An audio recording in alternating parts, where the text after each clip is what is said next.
എല്ലാവർക്കും പുതിയ വീഡിയോയിലേക്ക് സ്വാഗതം. ഇന്ന് നമ്മൾ പറയാൻ പോകുന്നത് കൊല്ലത്തെ ഏറ്റവും പ്രധാനപ്പെട്ട ഒരു ബിൽഡിങ്ങിനെ കുറിച്ചാണ്, ഒരു കെട്ടിടത്തെ കുറിച്ചാണ്. നിങ്ങൾക്ക് കാണുമ്പോൾ തന്നെ മനസ്സിലായി കാണും, തിരുവിതാംകൂറിന്റെ ശംഖുമുദ്രയുള്ള കൊല്ലത്തെ ഏറ്റവും പ്രധാനപ്പെട്ട കെട്ടിടങ്ങളിലൊന്നായ ചീനക്കൊട്ടാരത്തെ കുറിച്ചാണ്. എന്നാൽ ഇന്ന് അത് പ്രാധാന്യമില്ലാതെ റെയിൽവേയുടെ പുറമ്പോക്കിൽ അല്ലെങ്കിൽ റെയിൽവേയുടെ കൈവശം കിടന്ന് നശിച്ചു പോകുന്ന ഒരവസ്ഥയിലാണ് ഉള്ളത്. 1904 തിരുവിതാംകൂർ രാജാവായിരുന്ന ശ്രീമൂലം തിരുനാളിന് വേണ്ടി നിർമ്മിക്കപ്പെട്ട അല്ലെങ്കിൽ അദ്ദേഹത്തിന്റെ വിശ്രമത്തിന് വേണ്ടി നിർമ്മിക്കപ്പെട്ട കെട്ടിടമാണ് ഈ ചീനക്കൊട്ടാരം എന്ന് പറയുന്നത്.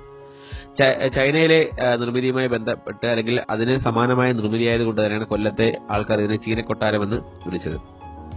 ചുവന്ന ഇഷ്ടിക കൊണ്ട് നിർമ്മിച്ച ചുവന്ന നിറത്തിലുള്ള കെട്ടിടമാണ്. 7 മുറികളുള്ള 2 നിലകളിലായിട്ടുള്ള കെട്ടിടമാണ് ഇത് എന്ന് പറയുന്നത്. ഇന്നും ദേശീയ പ്രാധാന്യമില്ലാതെ അല്ലെങ്കിൽ സംസ്ഥാനത്തെ മറ്റ് രാഷ്ട്രീയ നേതാക്കൾ ഇതിന് വലിയ പ്രാധാന്യം കൊടുക്കാതെ, ദേശീയ നേതാക്കളോ റെയിൽവേ പ്രാധാന്യം കൊടുക്കാതെ നാശോന്മുഖമായി നിൽക്കുന്ന ഈ ഒരു കെട്ടിടം കൊല്ലത്തിന്റെ മുഖമുദ്രയാണ്.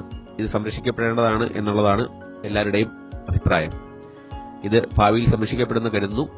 അപ്പോൾ നിങ്ങൾ എല്ലാവരും കൊല്ലത്തെത്തുമ്പോൾ ഈ ഒരു കെട്ടിടം മസ്റ്റായിട്ടും ഒന്ന്, നമുക്ക് അകത്തേക്ക് കാണാൻ സാധിക്കത്തില്ല, എന്നാൽ പുറത്തു നിന്ന് കാണുക. ചിലർക്ക് ഇത് എന്താണെന്ന് മനസ്സിലാകത്തില്ല.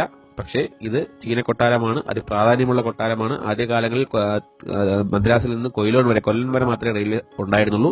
അപ്പോൾ തിരുവിതാംകൂർ രാജാവ് ട്രെയിനിൽ കയറാൻ വേണ്ടി ഇവിടെ വന്നിരുന്നാണ് കയറി പോയിരുന്നത് എന്നാണ് പറയപ്പെടുന്നത്. അപ്പോൾ ഈ വീഡിയോ അവസാനിക്കുകയാണ്. എല്ലാവർക്കും ഗുഡ് ബൈ.